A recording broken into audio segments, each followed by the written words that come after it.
Hello guys! Hello Scorpio! Welcome dito sa aking channel, Palaran 888 Scorpio. Alamin natin kung anong messages, vibration, gabay energy para sa inyong lahat.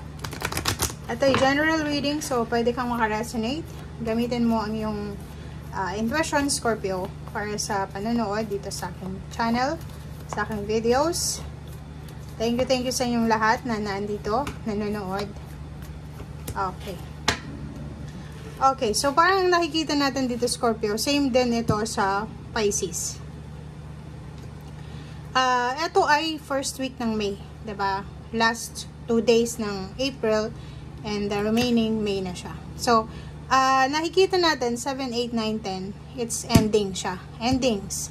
So, if ever man mayroon kang issues, negative issues, or may mga negative kang or confused ka sa financial mo, diba? Like, namumroblema ka sa pera, namumroblema ka siguro sa parents mo, or sa medyo may edad ng kapamilya, lalo na sa usaping pera. If ever may tatay ka, or may magulang ka pa, or may parents ka pa, or elders na medyo may edad na sila, and siguro financially nag-struggle sila sa ngayon, nakikita ko siya dito na posibleng mariresolve mo siya, diba? Or posibleng makakakuha ka ng solusyon, resolution, sagot sa kung ano man to na pinoproblema mo or pinagdadaanan mo, lalo na sa usaping emosyonal and then financial. Third card 11 is unexpected to. Tulad ng Pisces, isang unexpected windfall ng pera. So, hindi mo inaasahang swerte, sudden wealth, sudden blessings, sudden windfall, abundance, and prosperity. So, pwedeng manalo ka sa mga palahok, sa mga pa-contest, sa loto, sa sugal, so kung ano pa man, pero hindi natin hinihikayat na magsugal kayo. Okay? So, yun. So, yun. Swerte ka sa linggong ito. So, kung ano ba na contest yan.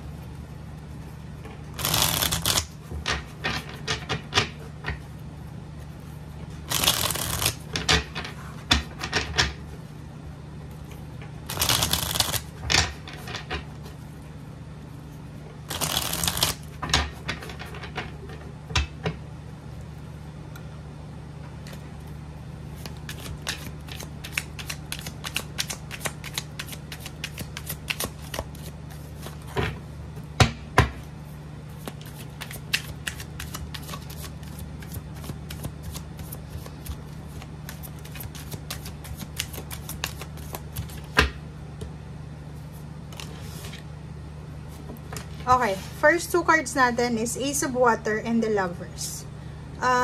Single or in a relationship ka man, nakikita natin dito na may posibleng emotion, relationship, or kung ano man to na pwede mong pagpilian. So, it's either new relationship siya, pwedeng makatanggap ka ng offer, relationship offer, emotional offer, support, or pwedeng may magbabalikan dito. If ever magkahiwalay sila, pwedeng magsama ulit.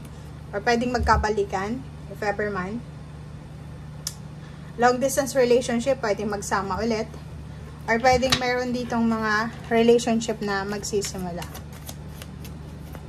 Meron din dito na may asawa na siguro or kalibin partner na Scorpio na medyo makukonfuse siya sa linggong ito kasi may mga nagpaparamdam, diba? May nag-offer sa kanya ng relationship or kung ano pa man.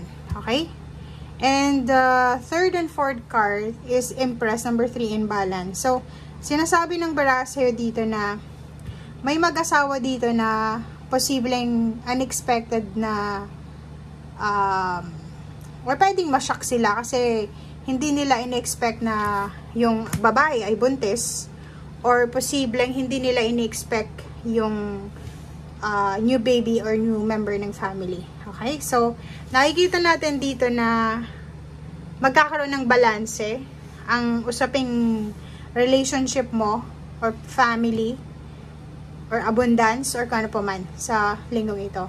Itong Empress na to, pwedeng may mga emotional pain ka, heartaches or kung ano pa man na pinagdadaanan na posibleng maayos na. Okay?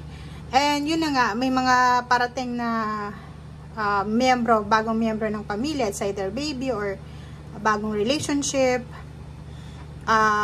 magiging balanse yung lahat ng estado ng buhay mo, mapa-relationship man siya or pera. So, nakikita natin yung dati ay hindi balanse, ay posibleng maging balanse na sa ngayon. Okay?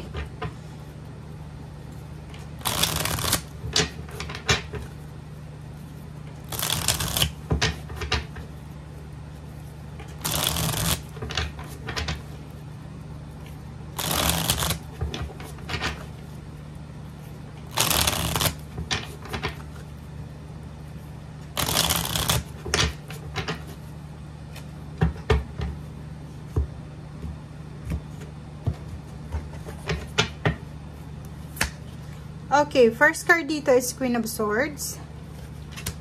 Oh, wow. Ang nakikita ko sa'yo dito, nakafocus ka sa pera, contract. Comment down below, guys, kasi kung makikita mo dito, mayroon ditong Scorpio na ang focus nila is kasal, or it's either stability and balance galing sa pera, or galing sa kontrata, married, or marriage contract, or pwedeng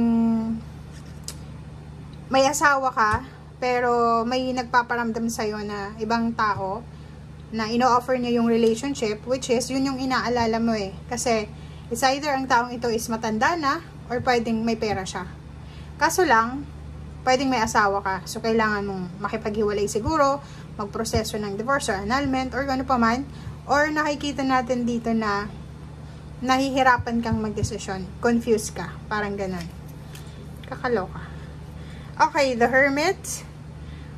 So yung the Tower mo, like yung panahon na parang gusto mo nang isuko lahat, 'di ba? May mga pagkakataon for several months ago na feeling mo hindi na stable yung takbo ng relationship mo, like hindi kayo magkasundo away kayo ng away, or hindi kayo magkasundo sa kung ano man. Sinasabi ng baraha sa'yo dito na posibleng sa linggong ito, mahanap nyong dalawa, or ikaw mismo or siya, mahanap niya yung daan papunta doon sa liwanag. 'Di ba? Yung ma-resolve ninyo yung issue. Bakit ba kayo away ng away? Bakit hindi nagiging balance yung pagsasama nyo? Bakit parang ganon? So, kung ano yung dahilan ng imbalance sa buhay mo, ay posibleng makuha nyo ulit. And then, babalik yung dating relationship, or dating sigla, or dating, kung ano man ang plano ninyo, or kung ano man tong minamanifest nyo. Okay? So, yan guys ang nakikita natin dito, Scorpio. Maraming salamat and see you again. Bye!